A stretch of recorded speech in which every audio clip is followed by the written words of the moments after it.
I'm Richard Gisbert, and you're at the Listening Post. This week, the off-air remarks that put one Lebanese TV station where it did not want to be, in the headlines. The Czech closed-circuit TV camera that was open to internet hackers. How a giant puppet and 3 helicopters became a viral advertising legend. And the 2-man SWAT team that uses chopsticks to catch its prey. Welcome back to the Listening Post. Here's a good way to lose your job as a news anchor. When you think you're off the air, trust the sound man to turn your microphone off. Then say what you really think about politicians. That's what a newsreader on a Lebanese channel did recently during coverage of the assassination of a parliamentarian there. Not only did she get fired when her words were broadcast, she also landed her channel, NBN TV, in a mess of trouble and exposed once again Lebanon's highly factionalized broadcast media, where the major political players snipe at each other, usually through TV channels that they control. Lebanon and its unique television landscape. That's our starting point this week in the News Divide.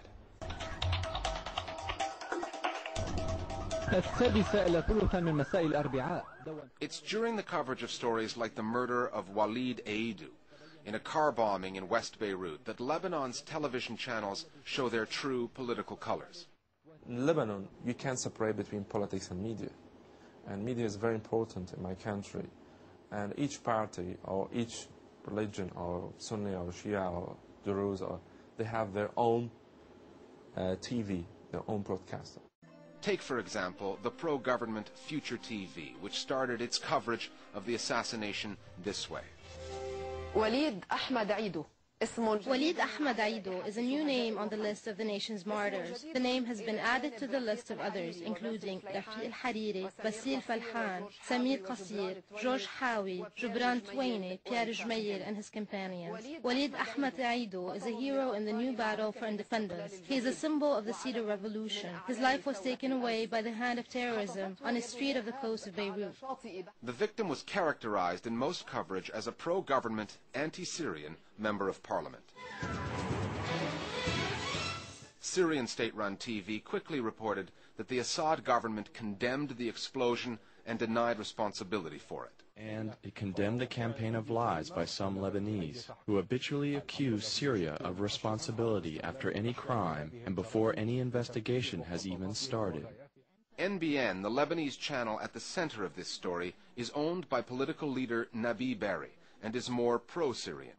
Its newsreader, Sausan Darwish, thought she was off the air, that her mic had been killed when she was talking to a field reporter about the assassination. So what took them so long to kill him, she said, followed by sounds of laughter. Then, of another anti-Syrian MP, she said, he should be next. I'm counting them down. It's not glee, she added. We've just had enough of them. The story was first reported in Al-Nahar, a pro-government newspaper. In the pre-YouTube era, that probably would have been the end of it. It was actually a story in the Al-Nahar Daily, as well as their online site, that had covered this. And as a result of that, the footage was made available on YouTube. The new media was very a big factor in this case, because YouTube, the video sharing websites, has really become a bastion of Lebanese broadcasting footage, especially in this time of tension in Lebanon. The power of this particular story, obviously, is the media image and the sound affiliated with this, and the idea of someone being caught on tape. So YouTube offered that method, that way out. Once the clips made it to YouTube, then other media began to do the story, and the anchor's comments became the talk of the Lebanese blogosphere. So if there was a plan to destabilize Lebanese society, we've definitely seen a fruition of that with these kind of off-the-cuff, slip-of-the-tongue comments that really kind of peel off the outer layer of an increasingly militaristic Lebanese society. Then NBN issued a statement saying it had fired the anchor and the sound technician involved. It apologized for the incident, but suggested that its critics on Lebanon's other stations, which have their own political agendas, were being a bit self-righteous. You can see how the NBN press release, where they dismissed the reporter, you can see in that ending, which was really targeted for the Lebanese home audience, which wasn't going to make it onto CNN's coverage, which was, people in glass houses shouldn't throw stones, is essentially what they were saying. You media, you other media, you pro-government media, you guys are playing the same things. On live television, a news anchor gloats about a politician's death and wishes more of the victim's colleagues face the same fate. Global news channels like CNN covered the incident, including the second parliamentarian threatening legal action against NBN for putting his life in danger. Al Arabiya, the Saudi-owned pan-Arab channel, played up the story, airing the entire exchange over and over again. The story also spilled into the Arabic-language print media. The London-based pan-Arab paper, Al-Sharq Al-Awsat, wrote, "This type of media is not based on neutrality or a commitment to journalistic professionalism, but rather on bigotry and a commitment to a specific ideology and sect, with their homeland being the least of their concerns." In an editorial, Ya Lebanon, which tends to support the government and criticize Syria, called the firing a poor attempt by NBN to wash its hands clean. It does not solve the systemic problem. Referring to the laughter on the tape, the paper said, "Listen closely to the video, and it is clear that Darwish's sick perspective was not an isolated incident.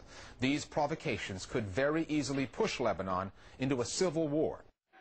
I think the situation is a result of the ethnic tensions. You can find it in all the fields, whatever, in the media or with the ordinary people, normal people in the streets. And this ethnic tension has existed even before, but now is escalated by the media and by the assassinations. To outsiders, the comments on NBN were shocking and hateful. But to those who know the country, to savvy Lebanese consumers of media, this incident simply put out into the open what they already knew. Lebanon is a country with a unique ethnic makeup and media that mirrors its factionalized society.